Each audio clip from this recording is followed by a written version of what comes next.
दुनिया का डिफेंस बाजार तेजी से बदल रहा है। बड़ी शक्तियां नए साझेदार तलाश रही हैं। और भारत भारत अब किसी पर निर्भर नहीं बल्कि अपनी शर्तों पर समझौते तय कर रहा है। फ्रांस आया, रूस भी बातचीत को तैयार हुआ, लेकिन सबसे बड़ा चौंकाने वाला कदम तो जापान ने उठाया है। हाँ, आपने सही सुना।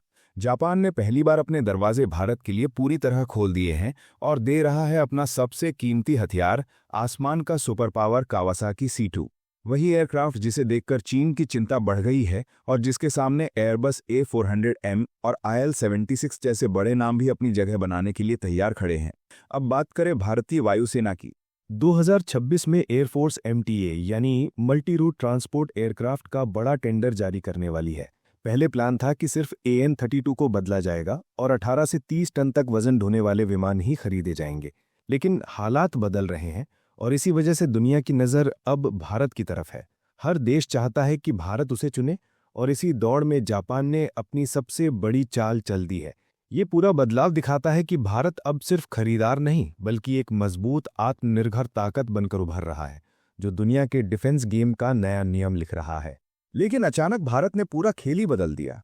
अब वायुसेना ने साफ कह दिया है कि उसे 30 से 40 टन तक वजन उठाने वाला सुपर ट्रांसपोर्ट एयरक्राफ्ट चाहिए, वो भी बिना इंतजार के। जितना जल्दी मिले उतना अच्छा। यानी अब भारत एक ही विमान से दो काम करवाना चाहता है, पुराने AN-32 की जगह लेना और भारी IL-76 की कमी को भी पूरा करना। एक ही तीर से दो निशाने। इसका सीधा मतलब है कि भारत अब सिर्फ मीडियम एयरलिफ्ट विमान नहीं ढूंढ रहा, बल्कि सीधे हैवी एयरलिफ्ट क्लब में कदम रख रहा है। और यहीं पर आता है जापान का आसमान का योद्धा कावासाकी C2। जापान ने कभी दुनिया को हथियार बेचने का सोचा भी नहीं था। ये उसका नियम था, उसकी पुरानी नीति थी और कहीं ना कहीं उसकी संस्कृति का हिस्सा भी था। लेकिन भारत के सामने जापान ने यह सीमा तोड़ दी और जो विमान भारत को ऑफर किया गया है वो कोई साधारण ट्रांसपोर्ट प्लेन नहीं, बल्कि एक ऐसी ताकत है जिसने कई देशों को हैरान कर दिया है। कावासाकी C2 सिर्फ एक मशीन नहीं, बल्कि जापान की तकनीक, भरोसे और सहयोग का सबसे बड़ा प्रतीक है। और भारत के लिए यह मौका है एक नई उड़ान भरने का, जहां वो दुनिया को दिखा सके कि अब वो किसी कतार में खड़ा देश नहीं, बल्कि वो ताकत है जिसकी पसंद और फैसले ग्लोबल डिफेंस मार्केट की दिशा बदल देते हैं। यहीं से शुरू होता है भारत का नया अध्याय, एक ऐसा अध्याय जिसमें आकाश भी सीमा नहीं। कावासाकी C2 को यूं ही स्काईबीस्ट नहीं कहा जाता। इसकी 37.6 टन की जबरदस्त लिफ्ट क्षमता इसे अपनी क्लास में एकदम अलग बना देती है। इसकी जेट इंजन वाली स्पीड A400M से भी तेज है और ऊंचाई वाले रनवे पर इसका प्रदर्शन कमाल का माना जाता है। ये भारी ट्रक, तोपें, टैंक, हेलीकॉप्टर जो भी भार दिया जाए आराम से उठा लेता है। लद्दाख जैसी मुश्किल और उबड़-खाबड़ जगहों पर भी ये बिना किसी दिक्कत के ऑपरेशन कर सकता है। जापान ने इस विमान को असली युद्ध परिस्थितियों को ध्यान में रखकर बनाया है, इसलिए ये तेज भी है, विशाल भी, भरोसेमंद भी और हर मौसम में तैयार रहने वाला एकदम मजबूत प्लेटफॉर्म है। भारत के लिए ये बिल्कुल फिट बैठता है, चाहे बात गति की हो, ताकत की या कठिन इलाकों में इस्तेमाल की। अब बड़ा सवाल यही है, फ्रांस और रूस के होते हुए भी आखिर जापान कैसे भारत का दिल जीत रहा है? जबकि फ्रांस भारत को एयरबस 400M दे रहा है, फिर भी भारत की नज़र C2 पर क्यों टिक रही है? भारत का जवाब साफ है, C2 वही सब कुछ देता है जिसकी वायुसेना को आज तुरंत ज़रूरत है। ये ना सिर्फ हेवी लिफ्ट क्लास में स्टैंडर्ड सेट करता है, बल्कि भारत की भविष्य की ऑपरेशन ज़रूरतों के लिए भी एकदम सही साबित होता है। यही वजह है कि जापान का ये सुपर योद्धा धीरे धीरे भारत के लिए सबसे मजबूत दावेदार बनता जा रहा है। कहानी अभी पूरी नहीं हुई है, लेकिन इतना तय है कि C2 ने भारत के डिफेंस गेम में उथल-पुथल जरूर मचा दी है। फ्रांस का एयरक्राफ्ट अपनी जगह बेहतरीन है, लेकिन दिक्कत यह है कि वहां कीमत कम होने की संभावना बेहद कम है। मोल भाव की गुंजाइश लगभग नहीं के बराबर है और प्राइस भी काफी ज्यादा है। दूसरी ओर है IL-76, जो अब पुरानी तकनीक पर बना हुआ है। भारत पहले ही समझ चुका है कि पुराने सोवियत डिजाइन का रखरखाव मुश्किल भी होता है और खर्चा भी बहुत बढ़ा देता है। इसलिए ये विकल्प अब उतने आकर्षक नहीं रह गए हैं। लेकिन यहाँ जापान ने पूरी तस्वीर बदल दी। उसने सिर्फ एक विमान की पेशकश नहीं की, उसने दोस्ती, भरोसा और टेक्नोलॉजी तीनों को साथ में रखा है। आज भारत जापान के रिश्ते अपने सबसे मजबूत दौर में हैं। दोनों देश क्वाड का हिस्सा हैं, इंडो पैसिफिक की रणनीतियों पर साथ काम कर रहे हैं और चीन को घेरे में रखने के लिए एक जैसी सोच साझा करते हैं। ऐसे माहौल में जापान का भारत को C2 देने के लिए तैयार होना एक बहुत बड़ा संकेत है। ये सिर्फ एक डिफेंस डील नहीं, बल्कि एक मैसेज है कि एशिया में जापान की नज़रों में असली भरोसेमंद साझेदार भारत है। इस कदम से जापान ने दुनिया को दिखा दिया है कि भारत के साथ मिलकर वो एक नई पावर बैलेंस की शुरुआत कर रहा है। यही वजह है कि भारत के लिए C2 सिर्फ एक विमान नहीं बल्कि एक ऐसी साझेदारी का प्रतीक बन चुका है जो आने वाले समय में एशिया की दिशा बदल सकती है। C2 की सबसे बड़ी ताकत उसकी लंबी रेंज है। भारत हमेशा मानवीय मदद और आपदा राहत में सबसे आगे रहता है और ऐसे मिशनों में C2 जैसा विमान बेहद काम आने वाला है।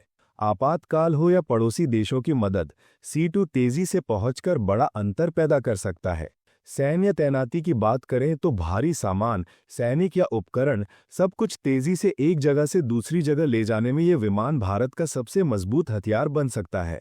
इसकी स्पीड और क्षमता भारत को एशिया का सबसे तेज प्रतिक्रिया देने वाला देश बना देगी, खासकर LAC पर, जहां हर पल बदलाव होता है।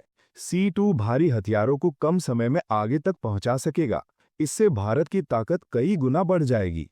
दूसरी ओर जापान भी अपने सेक्टर में दबाव बनाए रखेगा। दोनों देशों की ये साझेदारी मिलकर चीन के बढ़ते विस्तार को रोकने में अहम भूमिका निभा सकती है। 2030 तक C2 भारत के बेड़े में शामिल हो जाएगा। तब भारत के पास 3 अलग-अलग कैटेगरी का मजबूत कॉम्बिनेशन होगा। सबसे भारी C-17 ग्लोब मास्टर, उसके नीचे वाली रेंज में C2 या A400M और लाइट कैटेगरी में C295। ये तीनों मिलकर भारत को दुनिया की सबसे ताकतवर एयरलिफ्ट फोर्स में से एक बना देंगे। ये सिर्फ एयरक्राफ्ट की खरीद नहीं बल्कि भारत की नई उड़ान है, तेजी, ताकत और भरोसे के साथ एशिया में अपनी जगह और मजबूत करने की दिशा में। ये सिर्फ एक खरीद नहीं है बल्कि भारत की युद्ध क्षमता में एक क्वांटम छलांग है। फ्रांस ने अपनी कीमतें बढ़ा दी, रूस अब भी पुरानी तकनीक से बाहर नहीं निकल पाया, लेकिन जापान ने बिल्कुल अलग रास्ता चुना।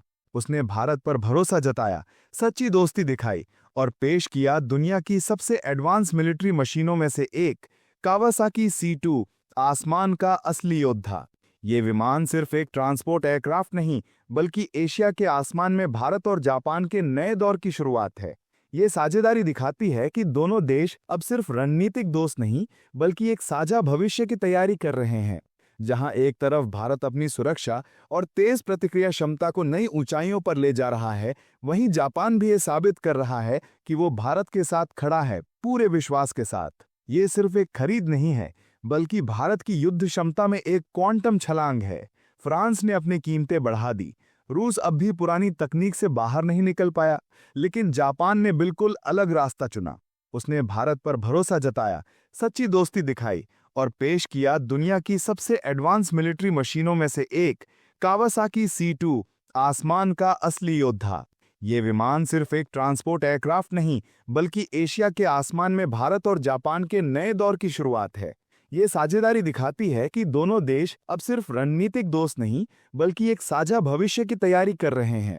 जहां एक तरफ भारत अपनी सुरक्षा और तेज प्रतिक्रिया क्षमता को नई ऊंचाइयों पर ले जा रहा है, वहीं जापान भी ये साबित कर रहा है कि वो भारत के साथ खड़ा है, पूरे विश्वास के साथ। कावासाकी C2 भारत को न सिर्फ मजबूत बनाएगा बल्कि मिशनों में गति, ताकत और भरोसे का एक नया अस्तर देगा। ये डील दोनों देशों के रिश्तों की गहराई का सबूत है।